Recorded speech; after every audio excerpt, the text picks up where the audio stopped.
सुहावने कल्याणकारी संगम युग में सुप्रीम फादर के हेल को हेवन बनाने के कल्याणकारी कर्तव्य का रिगार्ड रखते हुए स्वयं को ज्ञान और योग से संपन्न बनाकर हेवन में ऊंच मर्तबा लेने की हेवनली गॉड फादर की हम आत्माओं के लिए आज की मुरली से कल्याणकारी शिक्षाएं।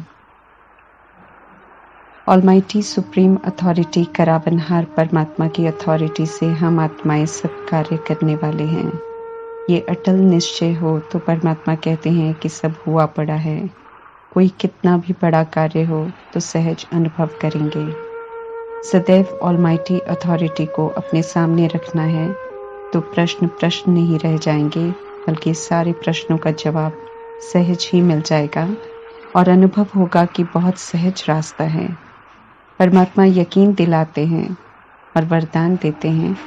अथॉरिटी से हर कार्य को सहज करने वाले सदा ही अटल निश्चय बुद्धि बनो।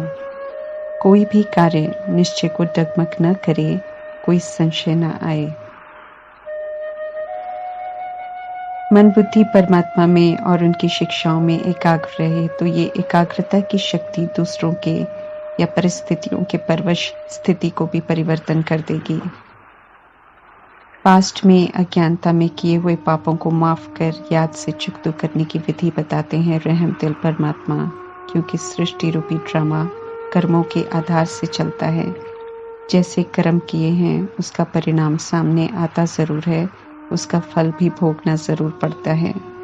63 जन्म हमने पाप कर्म किए हैं देह अभिमान में, उसे याद से चुकतो करवा रहे हैं परमात्मा, परंतु साथ में सावधानी भी देते हैं कि अब समझ मिलने के बाद देह के भान में कोई भी कर्म नहीं करना है। अगर करेंगे तो 1 का 100 गुना दंड है और उतना समय नहीं है कि 100 गुना दंड को चुकतो कर सके। फिर धर्मराजपुरी में अटकना पड़ेगा और ज़्यादा भयंकर भूलें की होगी तो ट्रिब्यूनल के सामने खड़ा होना पड़ेगा सजाओं के लिए। बीच बीच में सावधान करते रहते हैं परमात्मा। अभी पुनः युग की स्मृति दिला रहे हैं कि ये संगम युग सब पुरुषों में उत्तम बनने के लिए अर्थात पुरुषोत्तम बनने के लिए है। इसलिए इसमें 63 जन्मों में किए हुए पापों को रिपीट नहीं करना है, कोई भी पाप कर्म नहीं करना है। मातेश्वरी समझाते हैं कि देह अभिमान में सोचना, बोलना, कर्म करना सबसे बड़ा विकर्म है। हमें अब स्वयं को आत्मा समझना है और आत्मा के स्वधर्म में रहकर सोचना, बोलना और कर्म करना है, तो पाप कर्म करने से हम बच जाएंगे। देह अभिमान में आकर सोचना, बोलना, कर्म करना सब भूल गए थे।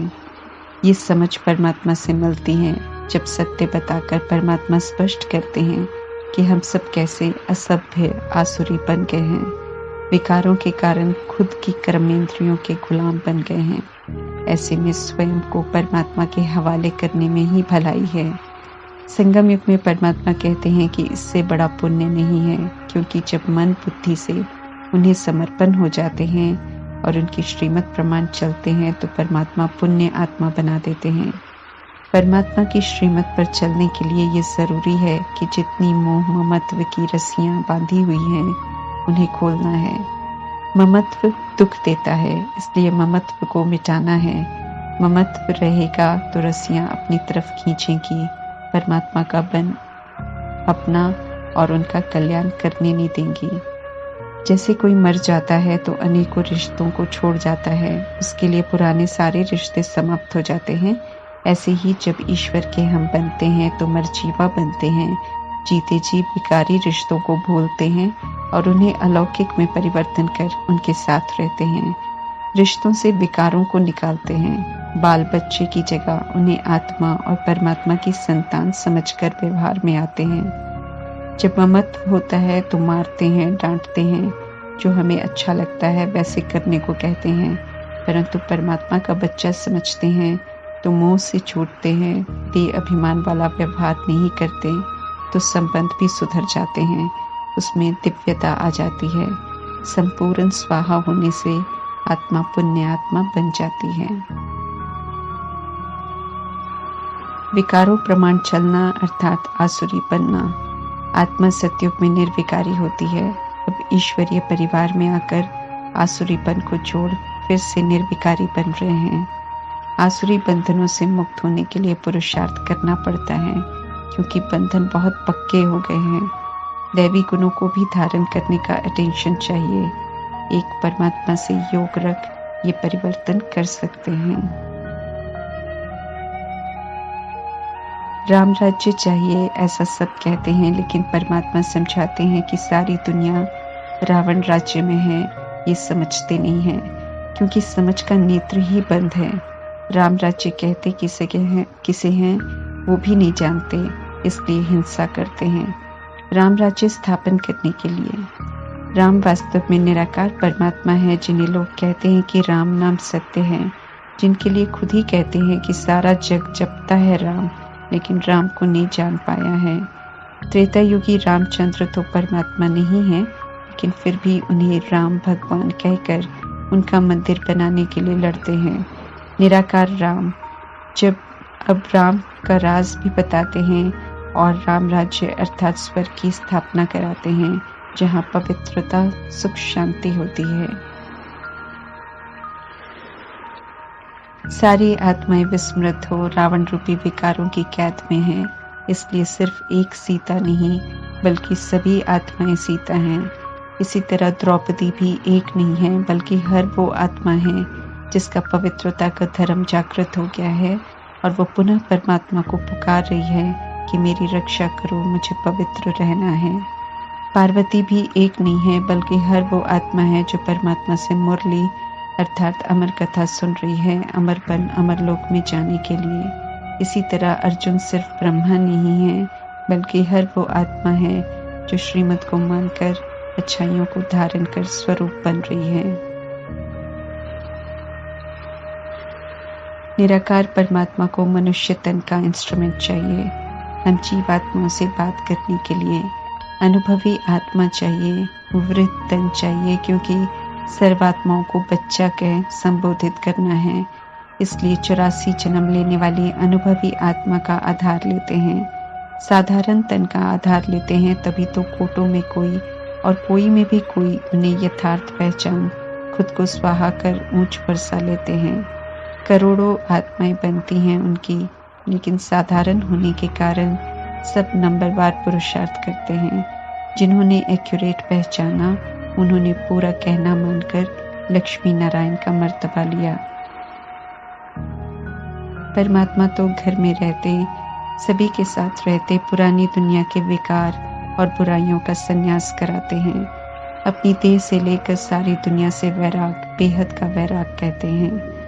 जो विनाश होना है, जिसकी अवधि पूरी होने को आई है, परमात्मा उससे बेहद का वैराग दिलाते हैं। दुनिया स्थूल दान करती है पुरुषोत्तम मास में। हमें संपूर्ण स्वाहा कर निखरना सिखाते हैं परमात्मा पुरुषोत्तम संगम युग में।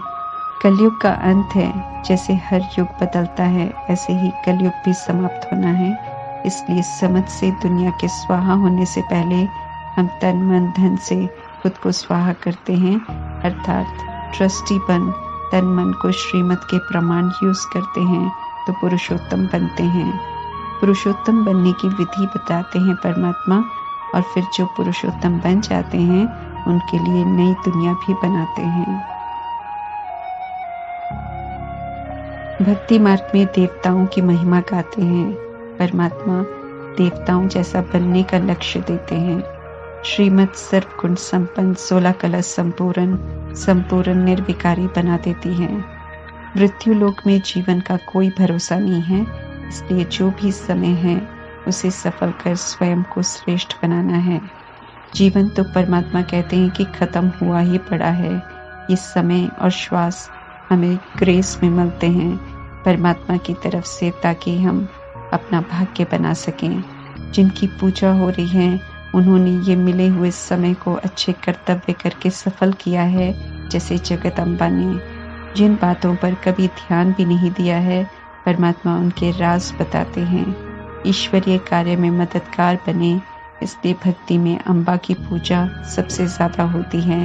हालांकि मंदिर उनके छोटे होते हैं, लेकिन भीड़ बहुत होती है। संगम युग का यादगार है क्योंकि मातेश्वरी के पास स्थूल धन नहीं था, व्यापार में घाटा पड़ गया था, इसलिए गरीब हो गए थे, लेकिन तन मन पूरा सफल किया सेवा में, इसलिए छोटा मंदिर होते भी भीड़ बहुत होती है। जब वे लक्ष्मी बनते हैं तो उनके पास स्थूल धन बहुत होता है, लेकिन ज्ञान और सेवा नहीं होती, इसलिए मंदिर बड़ा है लेकिन वहाँ भीड़ नहीं होती। जैसी सेवा वैसे यादगार वैसी भीड़।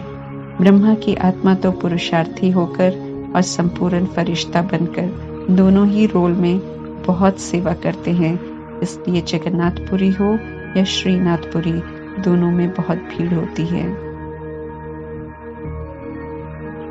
परमात्मा का परिचय देकर परमात्मा से संबंध जुड़वा देना अर्थात 21 जन्मों की मनोकामनाएं पूरी कर देना। जो परमात्मा से संबंध जोड़ते हैं वो 21 जन्मों का वर्षा प्राप्त करने का पुरुषार्थ जरूर करते हैं और प्रारब्ध भी पाते हैं। श्रीमत पर नहीं चलने वालों को गर्भ जेल में जाना पड़ता है, अर्थात विकारों द्वारा जन्म होता है जिसमें गर्भ में सजा मिलती है। आत्मा निकल नहीं सकती, इसलिए उसे जेल कहते हैं। हम आत्माओं को परमात्मा की श्रीमत है कि अब भूले नहीं करनी है, गर्भ जेल में जाने का कोई विक्रम नहीं करना है, यहाँ अच्छा पाठ बजाकर सतयुग में जाना है। 2500 वर्ष वहाँ गर्भ महल होता है क्योंकि वहाँ विकार नहीं होते। याद से अपने विक्रम विनाश कर हमें क्लीन होना है, बेदाग हो जाना है आत्मा को, ये परमात्मा का फरमान है। जीवन में रहते कोई बंधन नहीं, सब स्वतंत्र रहते हैं, प्रसन्न रहते हैं, इसे कहते हैं जीवन मुक्ति, जहाँ कर्म अकर्म होते हैं। सतयुग त्रेता युग जीवन मुक्ति का वर्षा कहलाता है, जो अच्छी रीति ईश्वरीय पढ़ाई पढ़कर श्रीमत पर चलकर ही प्राप्त कर सकते हैं। द्वापर युग से शुरू कलयुग में तो पूरा जीवन बंध बन जाते हैं क्योंकि कर्मेंद्रियों के और विकारों के वश हो जाते हैं। अब समझ देकर बंधनी आत्मा को बंधनों से मुक्त कर निर्बंधन बनाते हैं परमात्मा और श्रीमत पर चल जीवन मुक्त जीवन जीने की अनुभूति भी कराते हैं और संस्कार भी बनाने सिखाते हैं। संगम युग से ही हम सब संस्कार लेकर जाते हैं। नॉलेज हो, अनुभव हो, सब परमात्मा के संग अभी ही है। कर्म करते हुए हमें एक परमात्मा को याद करना है और पवित्र रहना है। ये हम आत्माओं का व्रत है जिसे जब तक संगम युग में है हमें निभाना है और पुरुषोत्तम बन अपना कल्याण करना है। ओम शांति।